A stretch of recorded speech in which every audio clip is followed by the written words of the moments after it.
सिद्धेभ्यः ॐ नमः सिद्धेभ्यः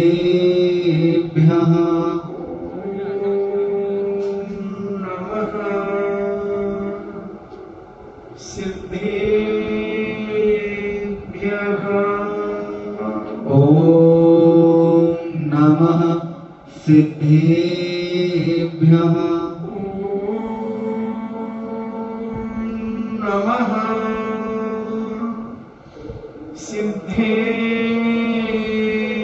सिद्धेभ्यः ॐ नमः सिद्धेभ्यः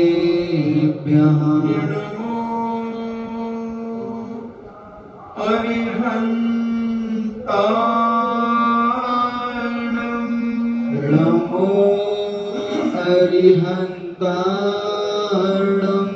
नमो सिद्धारणं नमो सिद्धारणं नमो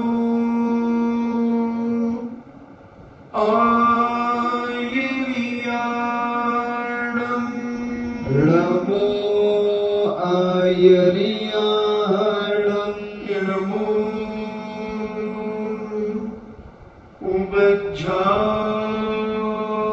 उवज्झायाणं नमो उवज्झायाणं नमो लोवे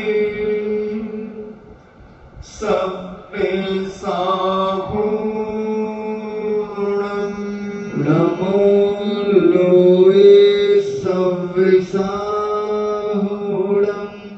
पंच परमेष्ठी भगवान की जय।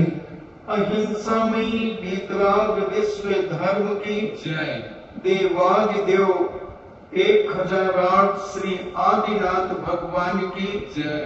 देवादिदेव 1008 चिंतामणि घोर उपसर्ग विजेता श्री पार्श्वनाथ भगवान की जय। देवादिदेव 1008 शासन नायक बाल ब्रह्मचारी भगवान महावीर स्वामी की जय। परम पूजनीय आचार्य श्रोमणि गुरुवर श्री कुंद कुंद महामुनिराज की जय। परम पूजनीय आचार्य श्रोमणि गुरुवर श्री विद्यासागर जी महामुनिराज की जय। परम पूजनीय निर्यापक श्रमण मुनि श्री सुधार सागर जी महाराज की जय।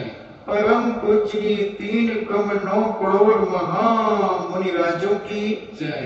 तपोदय अतिशय क्षेत्र की जय। चिल्लाकर श्री गंभीर सागर जी महाराज की जय। मुनि संघ की जय। करता है उतना उसका जीवन तेजस्वी होता और क्षमा से युक्त होता चला जाता है। वह अपने जीवन को सुधारता चला जाता है, क्योंकि ब्रह्मचर्य के माध्यम से सब चीजें व्यवस्थित हो जाती हैं। खान पान व्यवस्थित हो जाता है, उठने बैठने के तरीके व्यवस्थित हो जाते हैं, बोलना चालना व्यवस्थित हो जाता है, सारी दैनिक क्रियाएं बदल जाती हैं, परिणामों में निर्मलता आ जाती है, राग देशों की बातें अंदर से खत्म हो जाती हैं और हमेशा अच्छा निर्मल भाव बना रहता है। तो ऐसा ये संयम, ये ब्रह्मचर्य बहुत महत्वपूर्ण है। एक उदाहरण के माध्यम से आज समझाने का प्रयास करूंगा। एक संत के 3 शिष्य थे। तीनों ने विचार किया, गुरुवर हम चातुर्मास इस बार कुछ ऐसा अनोखा करेंगे कि सारी दुनिया उसे देखती रह जाएगी। गुरु महाराज ने कहा, ऐसे कहां करोगे? बोले नहीं, हम 4 महीने उपवास पूर्वक अनोखी साधना करें। कहां करोगे तुम चातुर्मास? महाराज, मैं शेर की गुफा में चातुर्मास करूंगा। अच्छा? हाँ महाराज, घनघोर जंगल में जहां शेर विराजते हैं उस गुफा में मैं जाकर के चातुर्मास करूंगा। देखो, सोच लो। महाराज, मैंने सोच लिया। देखो, शेर की गुफा में चातुर्मास करना कोई सहज नहीं है। कब शेर आ जाए और तुम्हें खा जाए? नहीं महाराज, मुझे अपनी साधना पर विश्वास है। मैं अपनी साधना बहुत कर चुका हूं और मेरे प्रभाव से मेरी साधना थी, शेर भी आकर के शांत हो जाएगा, शेर भी शांत हो जाएगा।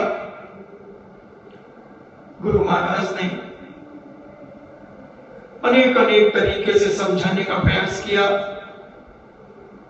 मगर साधुहट थी। और वह गुरु आज्ञा लेकर घनघोर जंगल में शेर की गुफा की तरफ चले। दूसरे शिष्य से कहा कि तुम कहां चातुर्मास करना चाहते हो? मैं कुएं की पाट के ऊपर चातुर्मास करना चाहता हूं। देखो, कुएं बहुत गहरे हैं और उस पाट पर तुम चातुर्मास करोगे, कहीं नींद का झोंका आ गया तो कुएं में गिर जाओगे। तुमसे तैरना भी नहीं आता, धर्म की हंसी हो जाएगी, धर्म का मजाक हो जाएगा।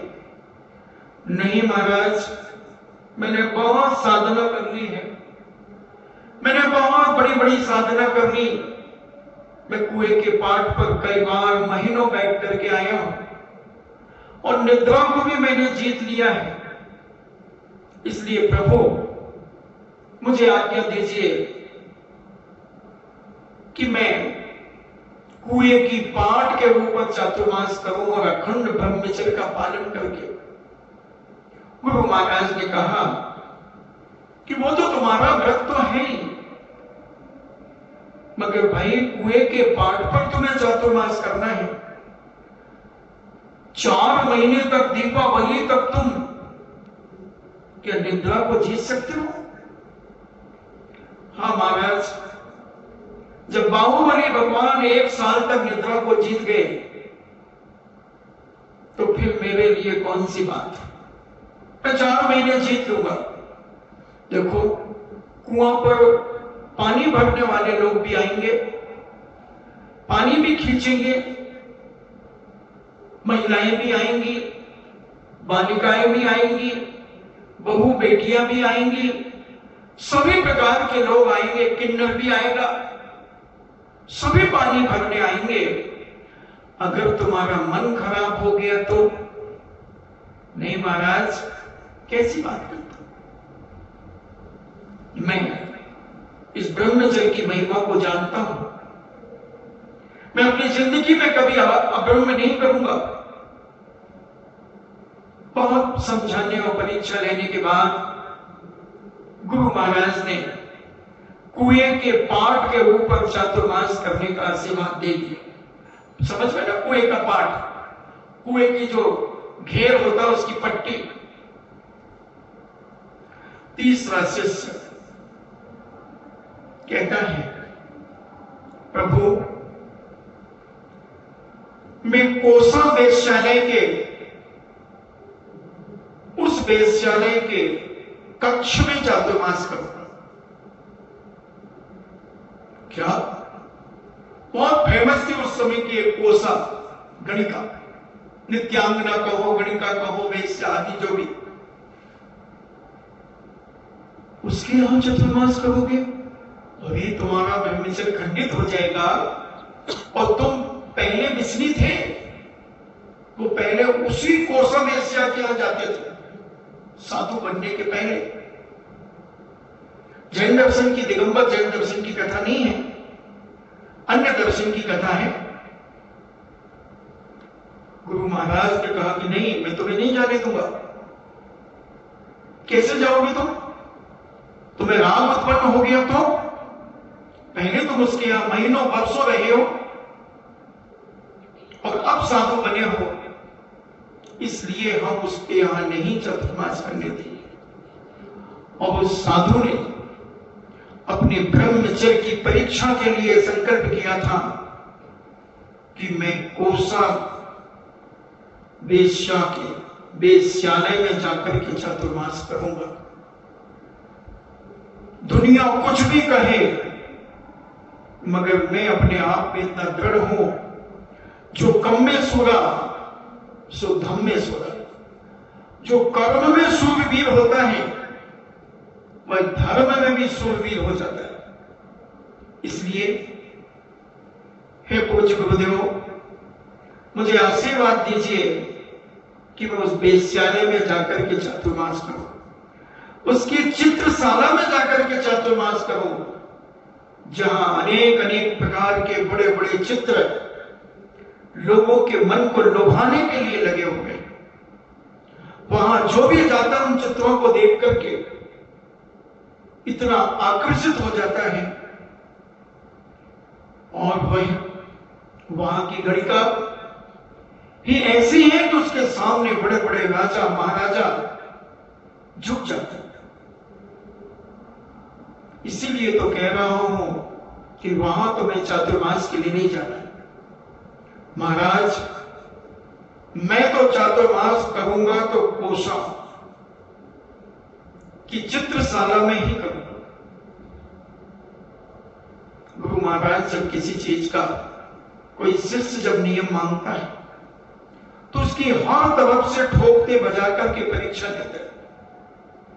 फिर उसके बाद वह शिष्य जब अपनी दृढ़ता दिखाता है तब गुरु महाराज उसे फिर आशीर्वाद देते हैं। और उन महाराज ने अपनी अनेक प्रकार से शक्ति का परीक्षण किया, अपनी दृढ़ता दिखाई, और गुरु महाराज अंत में आशीर्वाद देते हैं कि जाओ तुम उस वेश्या के यहां चातुर्मास करो। 3 दिशाओं में तीनों शिष्य चले। एक शेर की मांद में चला गया, एक गुफा में चला गया, एक कुएं के पाट पर चला गया, और एक वेश्या के वेश्यालय की ओर चला गया, चित्रशाला की ओर चला गया। और जैसे ही कोसा को पता चला कि मेरा पुराना आशिक, पुराना चाहने वाला साधु के रूप में आ रहा है, और सुना है कि वह चातुर्मास मेरी इस चित्रशाला में करेगा, मेरी बैठक में करेगा, आनंद आ गया। वो तो बहुत ज्यादा प्रभावित थी उससे, क्योंकि वह पहले बहुत बड़े सेठ का पुत्र था, बहुत बड़े सेठ का पुत्र था, करोड़ों की दीनारें उस कोसा ने उससे प्राप्त कर चुकी थी। और जब उस नगर में उसने प्रवेश किया तो लोगों ने अनेक अनेक जगहों के लिए निवेदन किया, मगर वह सीधा जाकर के उस चित्रशाला में, उस वेश्यालय में जाकर के प्रवेश कर गया। जो उनके भक्त लोग थे, उनकी समाज के जो लोग थे, उनको मानने वाले जो लोग थे, वो हतप्रभ हो गए, एकदम घबरा गए। ये क्या? लोगों में बड़ी चर्चा बनने लगी। पहले भी चाहता था, अब साधु बन गया तो अब क्या कर सकते, आ गया होगा मोह, बिगड़ेगा, करेगा बदनाम धर्म को। अपन तो 1 मिनट में शंकाएं उत्पन्न कर लेते हैं। और उसने स्थापना कर ली अपने तरीके से। वह गणिका अपार आनंद से भरी है कि मेरा वह पुराना संबंधी मुझे चाहने वाला जो मेरे तलुए तक चाट लेता था, इतना प्रभावित था, वो आ गया है। मेरे अब 4 महीने बड़ी शांति से, आनंद से, उत्साह और खुशी से बीते। नित्यांगना गणिका पहली रात्रि में अपना रूप का श्रृंगार करके उसके सामने प्रस्तुत हो गई। वह उस नित्यांगना को देख रहा है, मगर अंदर ब्रह्मचर्य की महिमा उसके रग रग में विद्वान होती चली जा रही है। नित्यांगना गणिका अपने अनेक अनेक हाव भाव दिखाती है, अनेक हाव भाव दिखाती है, मगर वह साधक अपनी साधना में लीन होता चला जाता है। एक रात निकल गई, दूसरी रात शुरू हो गई, साधक अपनी जगह से हिला नहीं, डिगा नहीं। नित्यांगना ने पूरी ताकत लगा दी। 1 दिन, 2 दिन, 3 दिन, 4 दिन, 5 दिन, 1 महीना हो गया, उपवास चल रहे हैं। नित्यांगना अनेक अनेक नशे के धुर्त होकर के अपने हाव भाव की विलासता परोसती जा रही है। वह साधक आंख बंद करके नहीं, आंख खोल करके सब हाव भाव देख रहा है, मगर अंदर चल रहा है क्या है चमड़ी। इस चमड़ी के अंदर मांस हड्डियों का पिटारा, 7 धातु का पिंड है, इसमें मैं क्या राग करूं। मलमूत्र का पिटारा है, और एक एक अंग के बारे में वही अंदर ही अंदर उसका चिंतन कर रहा है। 1 महीना हो गया, फिर उस साधु ने उपदेश देना शुरू किया, उस गणिका को उपदेश देना शुरू किया, और उसके उपदेश से प्रभावित होकर वह गणिका ने गणिकापना छोड़ दिया, गणिकापना छोड़ दिया, और अपनी चित्रशाला की सारे चित्र उलट करके रख दिए, पलट करके रख दिए, और एक साधारण वस्त्रों में, एक साध्वी के भेष में वह गणिका रहने लगी। उस साधु ने अपने तरीके से उसे व्रत दे दिया, और सारे नगर में चर्चा का विषय बन गया कि वह कोशा एक बिल्कुल साधारण हल्के रंग के कपड़े, भड़कीले नहीं, बिल्कुल हल्के कलर के कपड़े, बिल्कुल साधारण कपड़े, आभूषण से रहित, ऐसी एक साध्वी बनकर के जीवन जी रही है। लोग उन साधु के दर्शन करने आने लगे। अब वो वेश्यालय नहीं था, अब वो एक मंदिर हो गया था। दर्शन करते लोग, साधु आंख उठा करके भी नहीं देखता, घंटों बैठे रहते लोग, और वही कोशा भी वहां बैठकर जाप किया करती, शास्त्रों का वाचन किया करती, और जो आगंतुक लोग आते थे उनसे वह धर्म की चर्चा करने लगी, धर्म की चर्चा करने लगी। सारे नगर में उस कोशा की जय जयकार होने लगी। साधु की तो जय जयकार हो रही थी, मगर साथ में कोसा की भी जय जयकार होने लगी। हर व्यक्ति कहे वाह वाह, क्या तुमने ब्रह्मचर्य की महिमा को समझा।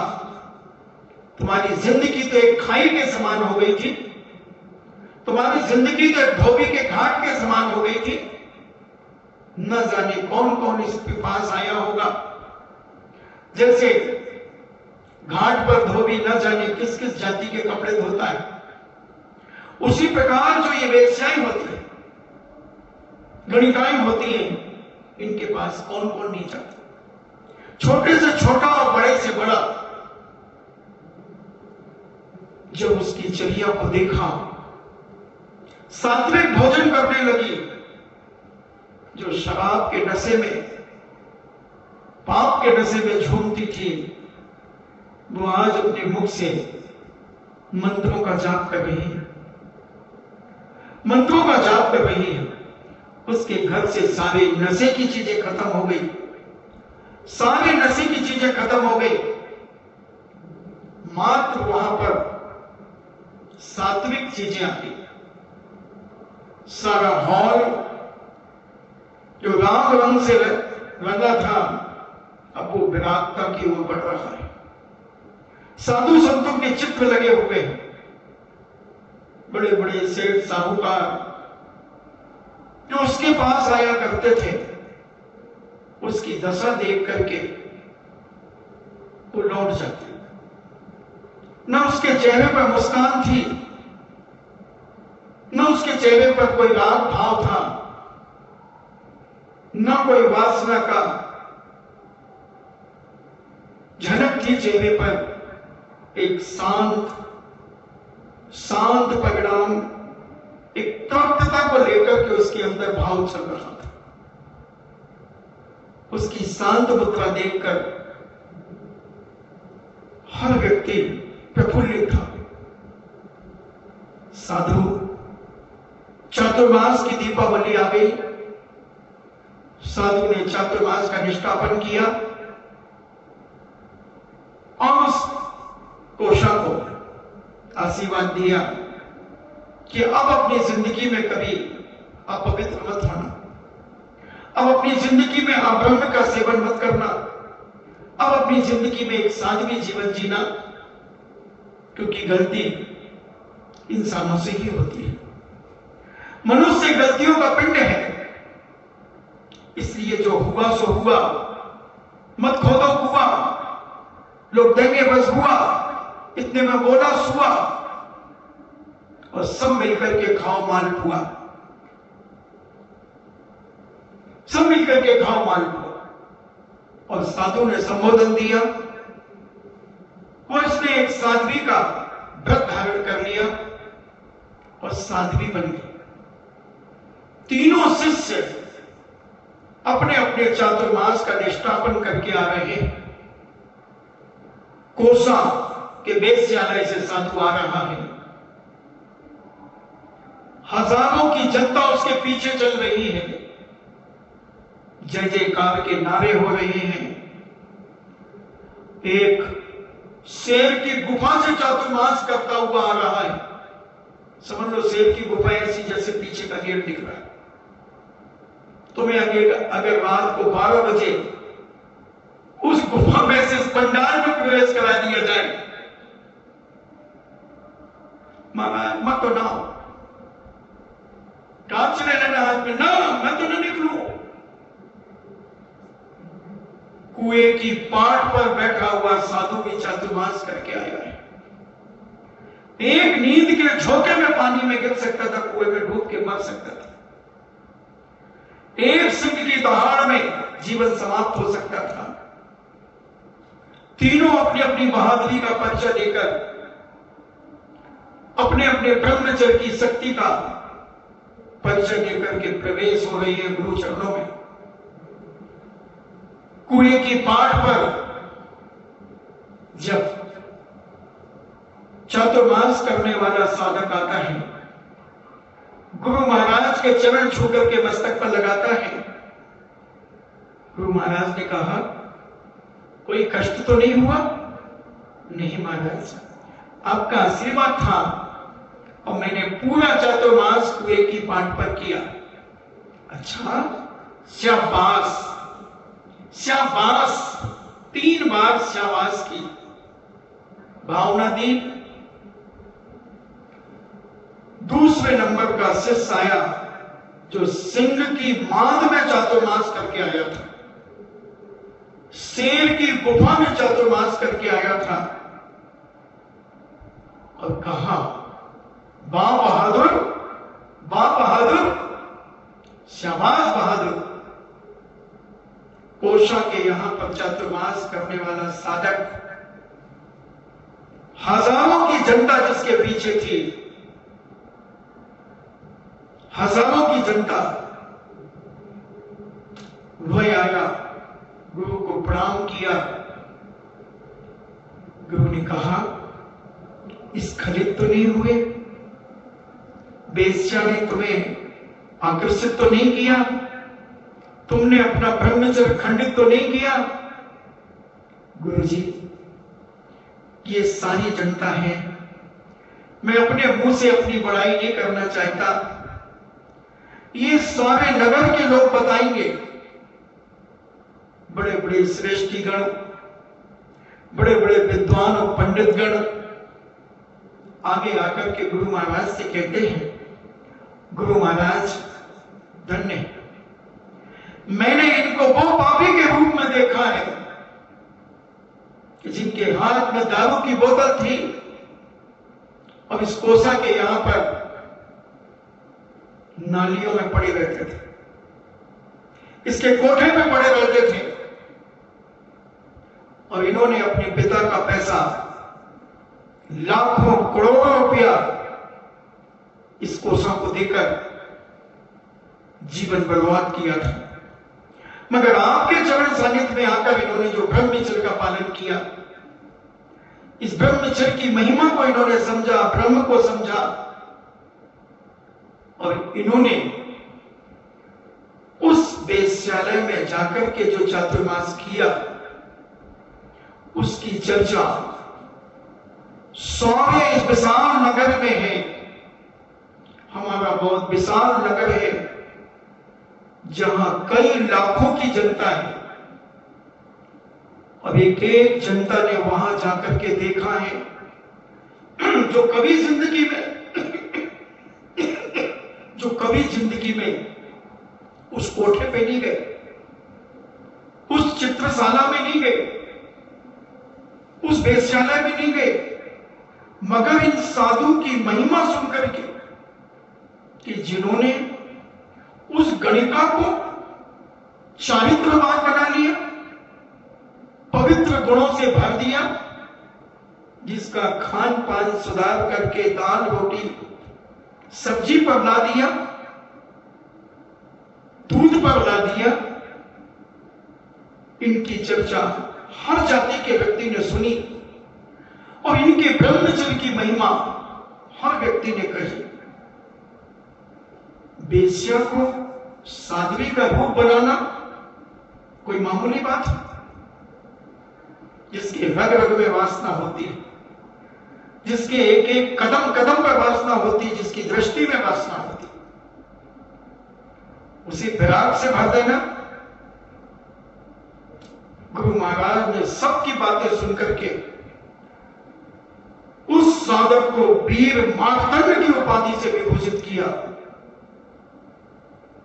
वीर मार्तंड धन्य है जिस साधु ने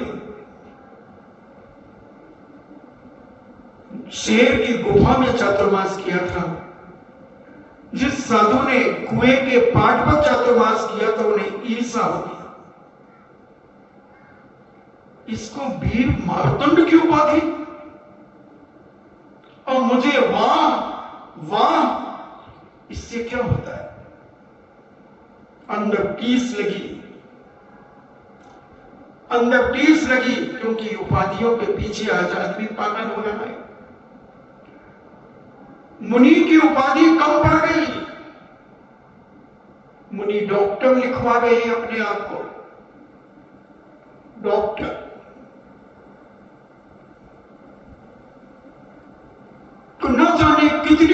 उपाधियां, क्या करोगे? गुण है नहीं एक भी उपाधि का। चलो गुण हो तो उपाधि मान्य।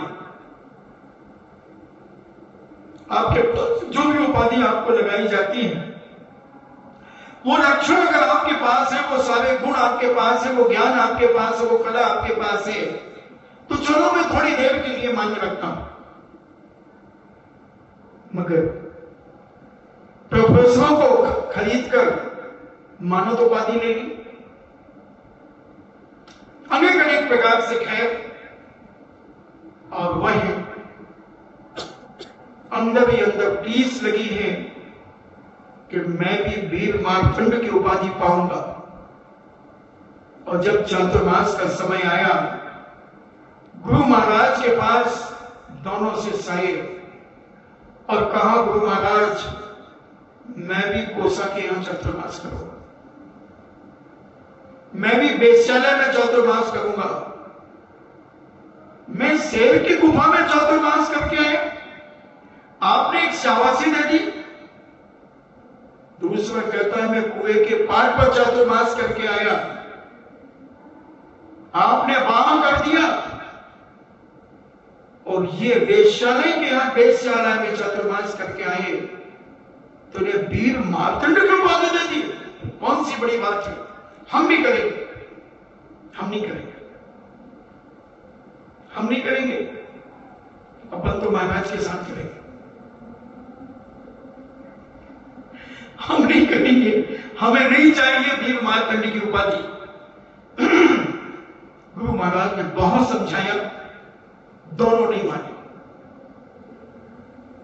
जैसे तैसे एक माना, मगर एक कहता है दुनिया पलट जाए तो 100 बार पलट जाए, ये बंदा चतुर्मास करेगा तो कोसा के चित्रशाला, कोसा के हॉल में, कोसा के वेश्यालय में चातुर्मास करेगा। और गए, लोगों में फिर चर्चा हुई। एक दूसरा साधु आया है, दूसरा साधु आया है वेश्यालय में चातुर्मास करने के लिए। कोसा देखती है, ये चातुर्मास करेगा, ये तो भ्रष्ट हो जाएगा, इसकी औकात नहीं है कि ये मेरे हाव भाव को, मेरे हाव भाव के कटाक्ष को ये रोक ले। लक्ष्मण एक नगर में भोजन लेने के लिए गए, तो उस नगर का राजा की बेटी थी जित पद्मा,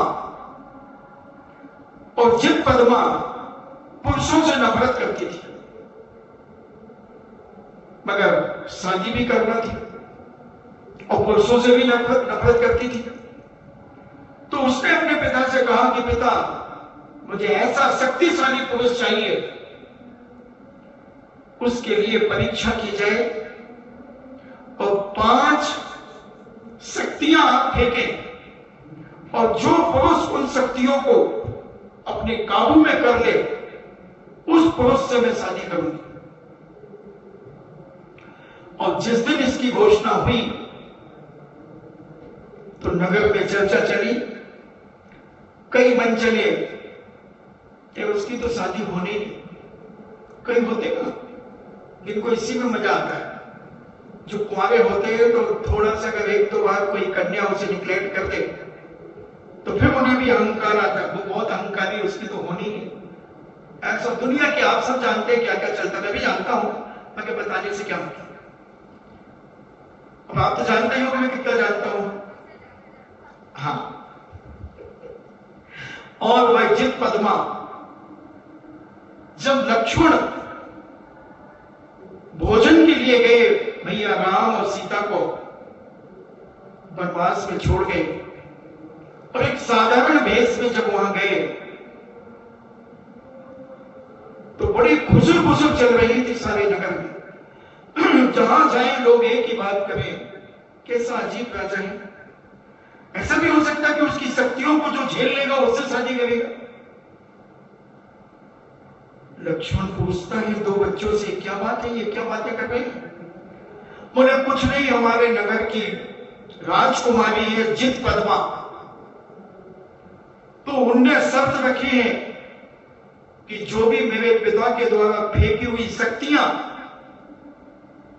ग्रहण कर लेगा उसके साथ जित पद्मा शादी करेगी। वो तो धड़धड़ाते हुए चले गए। लक्ष्मण राज दरबार की तरफ बड़े बड़े चौकीदार बल्लम लेके खड़े थे, हट हट, और अंदर चले जा रहे।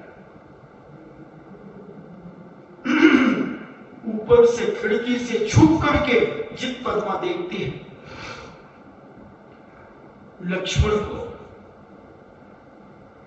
ये कौन युवा है? क्या ये साक्षात स्वर्ग का कोई देव है? कौन है ये? अपनी सखियों से पूछती है। अभी अभी राज दरबार में एक युवा आया है, वो कौन है? पता करती हूं और सीधा राजा के राजमहल में जाकर, सभा चल रही थी, सभा में जाते हैं लक्ष्मण। कौन हो तुम? मैं एक वनवासी हूं। इधर क्या लेने आए हो? जित पद्मा को लेने आए हो। क्या तुम्हारी हिम्मत कैसे हुई उसका नाम लेने की? जानते हो उसके नियम क्या है? बोलो क्या नियम है? जो 5 शक्तियों को अपने वश में कर लेगा वो जित पद्मा को वश में कर लेगा। लक्ष्मण कहते फेंको, जैसे अपन कहते ना बॉल फेंको, बॉल होती ना, फेंको कैच आउट। ऐसे लक्ष्मण के पास जब उस राजा ने पहली शक्ति फेंकी जो भिन भिनाती हुई, चमचमाती हुई पूर्ण ताकत के साथ लक्ष्मण ने यूं पकड़ और एक आंख में दबा ली। राजा ने देखा कि अरे मैं तो सोच रहा ये जल के भस्म हो जाएगा। एक दबा ली, समझ दूसरी। लक्ष्मण कहता फेंको, और जैसे ही दूसरी फेंकी, बड़ी विडंबना से युक्त थी, लक्ष्मण ने यूं पकड़ ली और इधर दबा ली।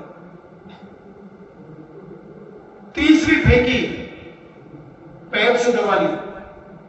चौथी फेंकी, दूसरे पैर से दबा ली। 5वीं फेंकी तो दांतों से दबा ली।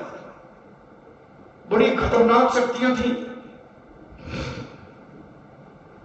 और जित पद्मा आकर के लक्ष्मण के बाजू में खड़ी हुई, बाजू में खड़ी हुई और रागान्वित हो गए लक्ष्मण और जित पद्मा। पानी गिरना हो गया। यहां पर जो साधु गया है चातुर्मास के लिए, 1000 लोग चातुर्मास में आए और बहुत समझाया, देखो महाराज ऐसा चातुर्मास करना जैसा अभी पहले महाराज करके गए। महाराज करके गए जिनको वीर मार्तंड की उपाधि से विभूषित किया है तुम्हारे गुरु महाराज ने। दाग नहीं लगना चाहिए किसी प्रकार का, बदनामी नहीं होना चाहिए, न धर्म की बदनामी होना चाहिए, न तुम्हारी बदनामी होना चाहिए, न गुरु महाराज की बदनामी होना चाहिए। सब तरफ से संबोधन दे दिया। समाज में भी चर्चा का विषय नहीं बनना चाहिए। ऐसे कोई काम मत करना कि समाज में भी चर्चा का विषय बन जाओ। ध्यान रखना महाराज, नहीं तो अभी लौट जाओ। अभी कुछ नहीं बिगड़ा है। सुबह का भूला शाम को घर लौट जाता है तो उसे गंभीर सागर भूला नहीं कहता, उसे तो डिज्नीलैंड का झूला कहता है। जब जागे तब सवेरा, इसलिए मान जाओ, जब जागे जब सवेरा। सुबह का भूला शाम को घर लौट के आ जाए तो उसे भूला नहीं कहा जाता। इसलिए आप जोश में भावुक होकर के अगर यहाँ चातुर्मास करने आए हैं तो आप वापस चले जाएं, क्योंकि ये वेश्यालय है। आपको करना है तो उपासना में चले और धर्मशालाओं में चले। नहीं, मैं पूरी साधना के साथ आया हूं, कुएं के पाट पर बैठ करके आया हूं। महाराज, कुएं के पाट पर बैठ करके चातुर्मास करना और सेव की मांद में बैठ करके चातुर्मास करना कोई मायने नहीं रखता। सबसे बड़े मायने रखता है वेश्या के वेश्यालय में चातुर्मास करना। तुम्हारे ब्रह्मचर्य की परीक्षा है, तुम्हारे चरित्र की परीक्षा है और सारी जनता के मुंह को बंद करने की परीक्षा है। नहीं तो ये जनता है ऐसी उंगली उठाएगी कि तुम्हारा जीना हराम हो जाएगा, मर जाओगे, अंदर ही अंदर घुट घुट के मर जाओगे। सावधान हो जाओ, ये ब्रह्मचर्य की शक्ति कोई मामूली शक्ति नहीं है। ज्ञान पढ़ो, आंखें खुल जाएंगी। और उस साधु ने अपनी हेकड़ी दिखाई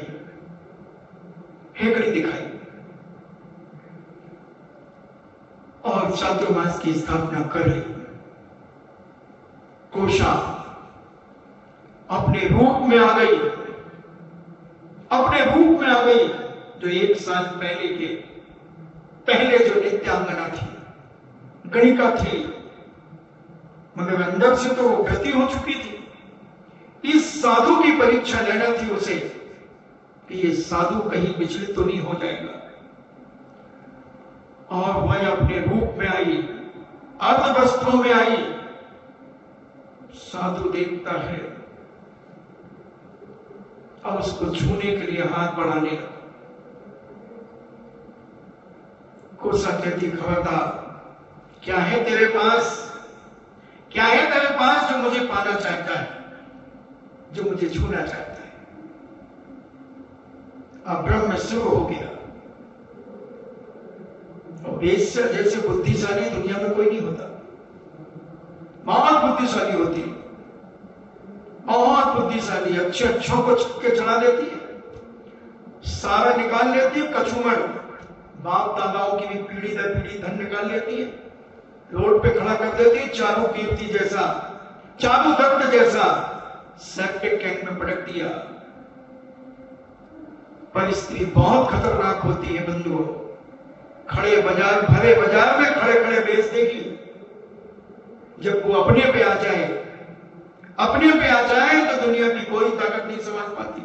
और बड़े बड़े निर्णय करने वाले भी कहते हैं, स्त्री के मुंह कौन लगे, स्त्री के मुंह कोई नहीं लगता। और उस कोसा गणिका ने अपना रूप दिखाना शुरू किया। भाई साधु, अभी तो हाथ पांव चला रहा था, अब अपना आसन तोड़ करके उसके पीछे पीछे घूमने लगा उस हाल के अंदर।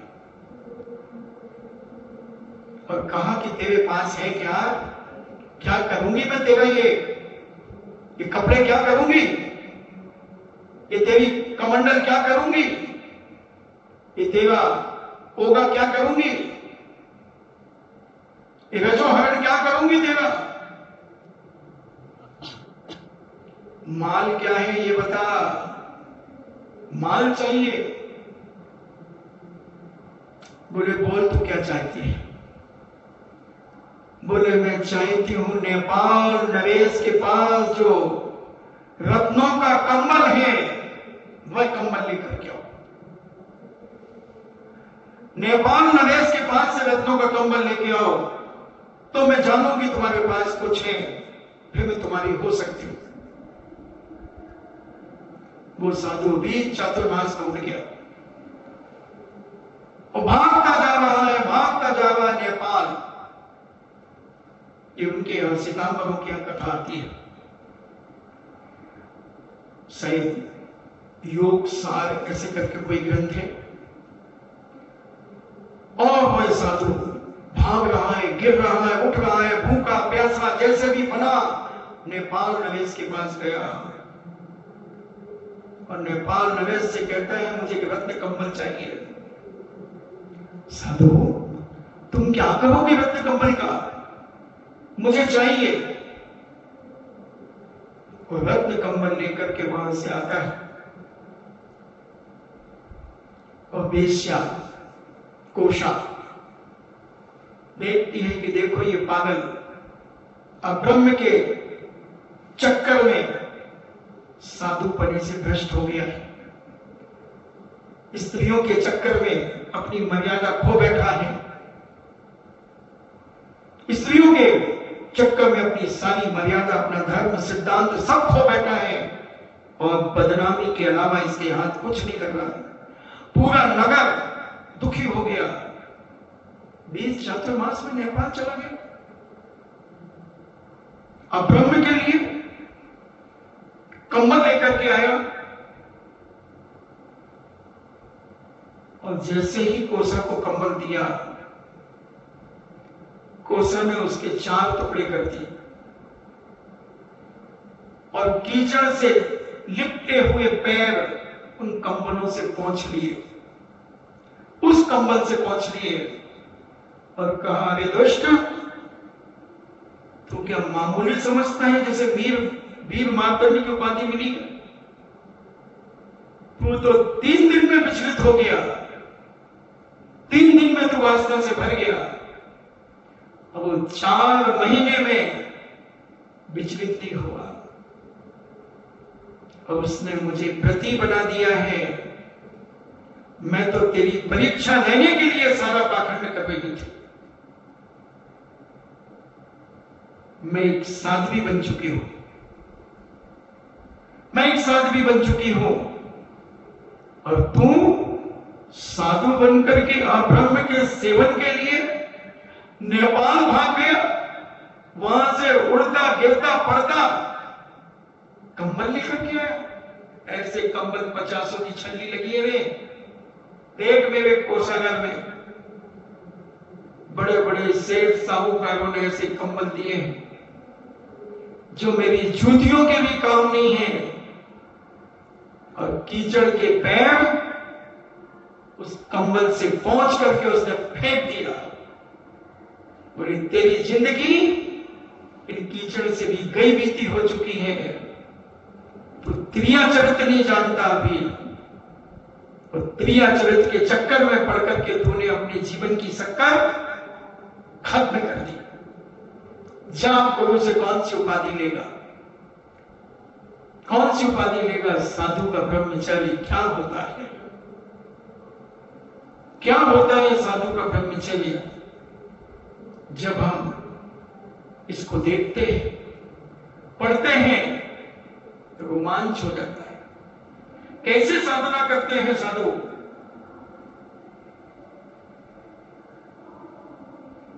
जो पुण्यात्मा ब्रह्मचर्य को धारण करने वाले साधु स्त्रियों के सारे सुंदर अंगों को देखकर उनमें राग रूप बुरे परिणाम नहीं करते, उनको देखते ही नहीं, उनसे बात ही नहीं करते।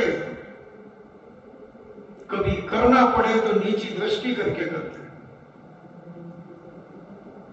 नीची दृष्टि करके करते हैं। बड़े बड़े साधु जो सच्चे मुनिराज होते हैं वही दुर्लभ ब्रह्मचर्य को धारण कर सकते हैं। जो मुनि स्त्रियों के संग से बचता है, उनके रूप को नहीं देखता, काम की कथाएं नहीं करता, यानी हंसी मजाक टटोलियां उनके साथ नहीं करता, इसकी उसकी राग द्वेष की बढ़ाने की बातें नहीं करता, यहां वहां की बातें सुनकर के उत्तेजित नहीं होता, वह 9 कोटि से ब्रह्मचर्य का पालन करता है। ब्रह्मचर्य का पालन करने के लिए कामों को छोड़ना पड़ता है। मैंने उस कला गुण विषादा स्त्री को ग्रहण किया था। इस प्रकार का चिंतन करना, अनुभूत अंगना का स्मरण, यानी पूर्व का स्मरण, पुरानी बातों का स्मरण, ब्रह्मचारी नहीं करेगा, ब्रह्मचर्य का पालन करने वाला साधक नहीं करेगा। तत्कथा स्मरण, ललना संबंधी वार्ताओं को रुचि पूर्वक सुनना, तत्कथा स्मरण। कोई शादी ब्याह की बातें करे, इधर उधर की बातें करे, बड़ी रुचि लेना। हाँ मैंने उसको कहा था वहां कर ले, उसने किए नहीं, उधर कहीं अब परेशान हो रही है, ये वो खूब करते हैं साधु, खूब चौके करते हैं, खूब करते हैं। बंधुओं नहीं है ब्रह्मचर्य, खत्म।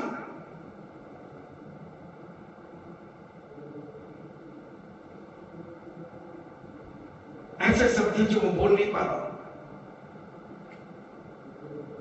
मैं कह नहीं पा रहा हूं।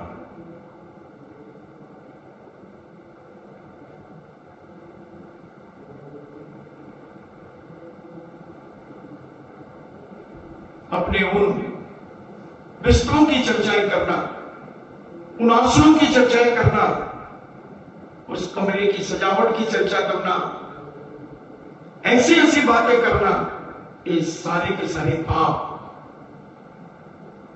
और भी मूलाचार प्रदीप में कहते हैं पूज्य मुनिराज, बहुत सा आहार करना, फुल आहार करना, बहुत आहार करना, अपने शरीर को तथा मुख को स्वच्छ शुद्ध रखना, बढ़िया चमकाना, गंध लगाना, सुगंधित वस्तुएं अपने शरीर पर लगाना, गीत बाजे सुनना, गीत सुनना, बाजे सुनना, रागोत्पादक और स्त्री पुरुषों के चित्रों से सुशोभित कमरे में चित्र लगाना आदि, स्त्रियों की संगति करना, भोग भोगने के लिए धन वस्त्र आदि का ग्रहण करना, पहले भोगे हुए भोगों का स्मरण करना, इंद्रियों के विषयों में रत होने की ललना यानी इच्छा रखना, लोगों से ऐसे हाव भाव मुंह बना करके हाथ पांव चला करके, तत्वास्वत में आता ना 5 प्रकार की भावनाएं, ब्रह्मचर्य की भावनाएं, उस प्रकार से कौर कुछ आदि ऐसे हाव भाव करना, हाथों मुंहों के एक्शन करना, हंसी मजाकों में ऐसे तरीके से मुंह बनाना जिसमें सामने वाला प्रभावित हो जाए, रागान्वित हो जाए, समस्त रसों का सेवन करना, ये 10 ब्रह्मचर्य के घातक कारण है। जो मुनि इन 10 का त्याग कर देता है वही दृढ़ गति कहलाता है, अन्य नहीं। ऐसा मूलाचार प्रदीप के अंदर सकल कीर्ति महाराज कहते हैं। अब्रह्म सेवन से क्या दोष है? कामी पुरुषों का हृदय कभी शुद्ध नहीं हो सकता, अतः उनका कल्याण नहीं हो सकता। ज्ञानी मूर्छा, भ्रम, कंपन, श्रम, श्वेत, अंग विकार और क्षय रोग ब्रह्मचर्य के खंडित करने से होता है। काम से ठगा हुआ मनुष्य चतुर भी मूर्ख हो जाता है, क्षमामान क्रोधी हो जाता है, सूरवीर कायर हो जाता है, गुरु लघु हो जाता है, उद्यमी आलसी हो जाता है और जितेंद्रीय भ्रष्ट हो जाता है। काम ऐसा प्रबल है, ऐसा पूज्य सुखचंद महाराज ज्ञानार्णव ग्रंथराज के अंदर कहते हैं। मदन की व्यवस्था बहुत कठिन, बहुत दिन से बढ़ाई तथा पाले हुए चारित्र को ध्वंस कर देता है। शास्त्र अध्ययन, धैर्य और सत्य, भाषण आदि को भी भुला देता है, इन्हें बुद्धि भ्रम कर देता है। जो अब्रह्म का सेवन करने लगता है उसकी स्मरण शक्ति नहीं रहती, भूलने लगता है। जिसके काम रूपी कांटा चुभता है वह प्राणी बैठने, सोने, चलने, भोजन करने में तथा स्वजनों के क्षण भर में स्थिरता को प्राप्त नहीं होता। काम वालों से चर्चित हुए मन में निवेश मात्र विवेक रूपी अमृत की बूंद नहीं ठहर सकती, उसमें विवेक ही नहीं रहता। किसी को भी कुछ भी बोल देगा, जो आया जैसा चाहे बोल देगा। और ब्रह्मचर्य के पालन से क्या लाभ है? ब्रह्मचर्य का पालन करने वाले मानव को हिंसादी दोष स्पर्श नहीं करते। नित्य गुरुकुल में रहने वाले ब्रह्मचारी को सर्व गुण रूपी संप्रदाय सहज ही प्राप्त हो जाती है। इन्हें गुरुकुल, मुनि महाराज जो संघ में रहते हैं वो गुरुकुल कहलाता है। एक गुरुकुल तो बच्चों का पढ़ने का होता है, और जो गुरु के शिष्यों के साथ रहते हैं वो भी गुरुकुल होता है। गुरु के पास रहना वो भी गुरुकुल है, और गुरु की आज्ञा से जो शिष्यों के साथ रहते हैं वो भी गुरुकुल है। उसमें नित्य ब्रह्मचर्य का पालन करना, ऐसा अक्लंद स्वामी अपने राजवार्ते ग्रंथराज में कहते हैं। ब्रह्मचारियों का हृदय शुद्ध होने से उनको परम धर्म की प्राप्ति होती है। ब्रह्मचर्य के प्रभाव से मुक्ति रूपी स्त्री समस्त गुणों के साथ आकर स्वयं उन्हें स्वीकार कर लेती है। फिर स्वर्ग की लक्ष्मी की क्या बात है, जब जिस ब्रह्मचर्य के पालन करने से साक्षात मोक्ष की प्राप्ति होती है, तो स्वर्ग तो यूं चुटकी में मिलने वाला है। ऐसा ब्रह्मचर्य का पालन करने वाले पूज्य मुनिराज होते हैं कि अपने जीवन में जीवन को ऐसे मार्गों से गुजारते हैं और अपने आप को ऐसा सकुंचित रखते हैं, अपने आप को ऐसा व्यवस्थित रखते हैं, न मन से अपने ब्रह्मचर्य को खराब करते हैं, न वाणी से करते हैं कोई अथवा तथवा शब्द, कठोर शब्द बोलकर,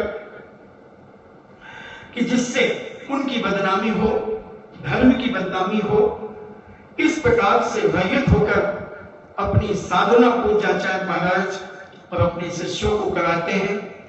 ऐसा अपन ने दशनाक्षण धर्म के बारे में लगभग 1 महीने के अंदर सुना होगा। अब अपन सुनेंगे 3 गुप्तियों के बारे में अपन चर्चा करेंगे कि कैसे 3 गुप्ति का पालन करते हैं, पंचाचार क्या होता है, कैसे पंचाचारों का स्वयं आचार्य महाराज पालन करते हैं और अपने शिष्यों से पंचाचार का पालन कराते हैं, और 6 उनके जो आवश्यक हैं ऐसे और अपन चर्चा करके फिर नमो उपाध्यायनम की चर्चा करेंगे। तो ऐसा नमो व्यंताणम, नमो सिद्धाणम, नमो आईवीआरम पर अपन माला पगा रहे हैं। अभी प्रश्नकर्ता अगर इनको सुनता, जो उदयपुर से प्रश्न आया था अभी कि नमो काल मंत्र की माला कैसे फेरी जाती है, तो हमने 46 मूल गुणों के बारे में बताया, अष्टमूल गुणों के बारे में बताया, और 36 मूल गुणों के बारे में चर्चा चल रही है। एक माला को 1 महीने में भी पूरा नहीं कर सकते अगर सही तरीके से माला फेरी जाए। और फिर देखो उस माला की विशुद्धि, उसका पुण्य, उसकी शक्ति, सिद्धियां तुम्हें अपने आप तुम्हारे चरणों में लौटे। माला तो हम खूब जपते हैं, मगर वो माला आदि नींद में, आदि चिंता में, बताओ आज अभी तक सब्जी नहीं आई, कल चौके में कैसे बनाएंगे, क्या करेंगे सब्जी? आज वो आया नहीं भैया, उससे कहा था मैंने कि देख भैया मुझे कल की भी दे दे, वो नहीं आ जाएगी आ जाएगी। हम बताओ क्या करेंगे?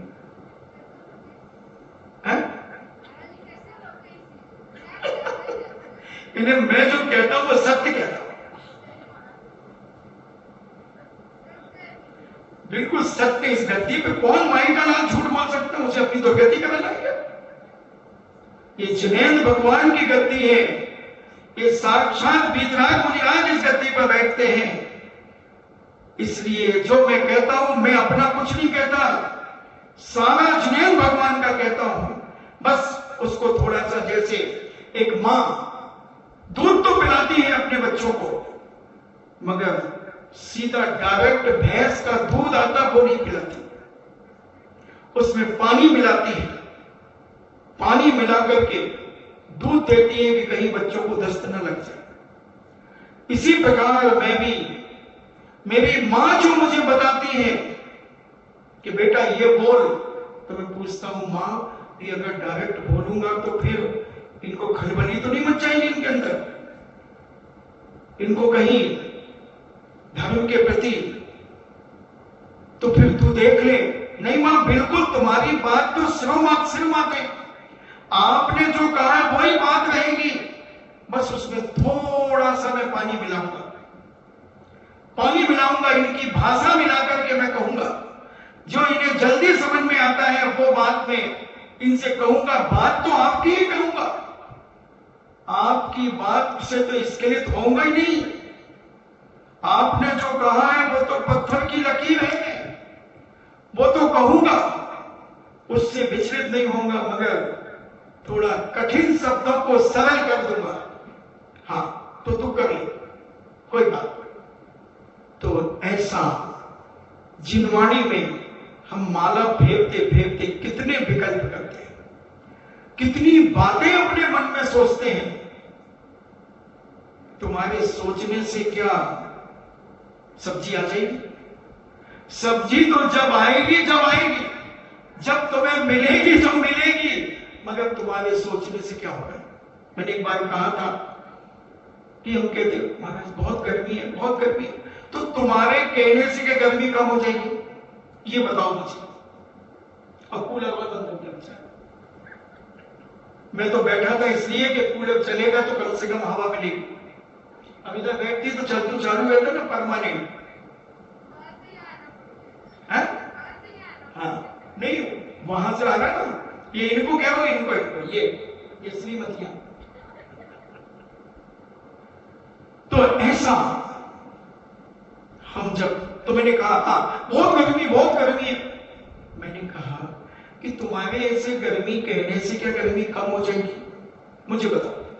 तो मैं तो माले फेरूंगा 24 घंटे, गर्मी बहुत है, बहुत गर्मी, बहुत गर्मी, बहुत गर्मी, बहुत गर्मी, बहुत गर्मी, बहुत गर्मी, बहुत गर्मी, बहुत गर्मी, बहुत गर्मी, बहुत गर्मी, बहुत गर्मी, बहुत गर्मी, बहुत गर्मी, बहुत गर्मी, बहुत गर्मी, बहुत गर्मी, बहुत गर्मी, बहुत गर्मी, बहुत गर्मी, और ठंड, बहुत ठंड, बहुत ठंडे, बहुत ठंडे, बहुत ठंडे, बहुत ठंडे, बहुत ठंडे, बहुत ठंडे, बहुत ठंडे, बहुत ठंडा नहीं कह रहा हूं मैं, बहुत ठंडे, बहुत में बगैर वालों का ही। हाँ बहुत ठंडे नहीं कह रहा हूं, बहुत ठंडे, बहुत ठंडे।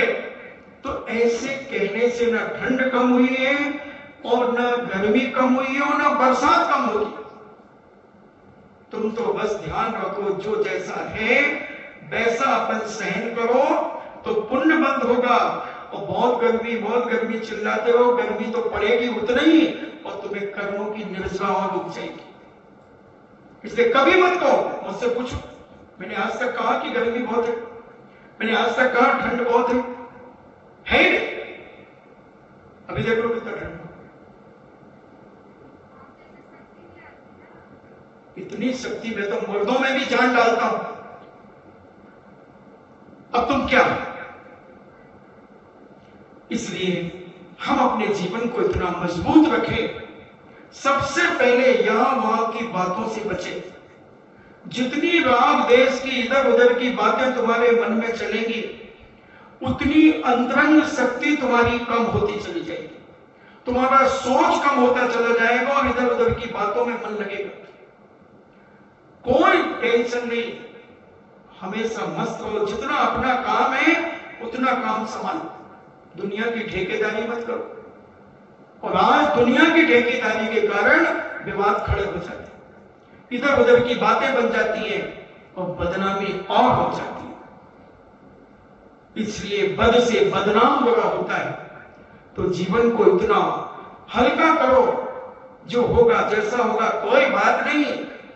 पानी तो है ना, पानी तो मिल रहा है ना, पानी में नमक मिला करके मसाला डाल करके रोटी खिला देंगे साधु को।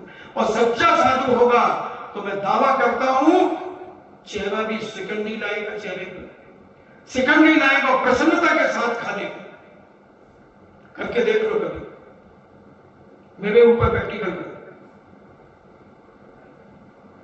अगर जरा भी सिकन आ जाए, जो श्रावक की भक्ति में जो है वो है, उसमें क्या फर्क पड़ता? दाने दाने में लिखा है खाने वाले का नाम। अपने पुण्य पर विश्वास रखो, अपने धर्म पर विश्वास रखो, अपने संस्कारों पर विश्वास रखो। ऐसी भावनाएं, ऐसा ये ब्रह्मचर्य व्रत की चर्चा अपन ने 4-5 दिन में समझी, और समझ करके अब अपन गुप्तियों की चर्चा करेंगे इन्हीं मंगल भावना के साथ। जिनवाणी बीवे हिमाचल धनिक सी गुरु गौतम के मुख कुंड डरी है।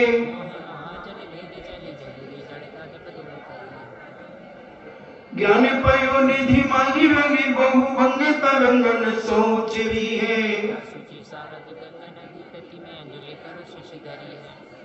यह जग मंदिर में अनिवार्य अज्ञानी अंधेरे छयो अति भारी। तो किस भांति पदार्थ पाती कहो नहीं तेरे हिते अभिचारी।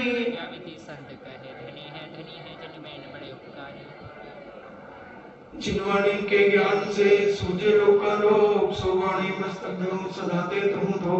हे जिनवाणी भारती तो जपो जिनवे जो तेरो शरणा में सो पावे सुचे। देव बचो घंट को गुरु सेवा निर्गंठ दया धर्म पालो सदा यही मोक्ष का पंथ।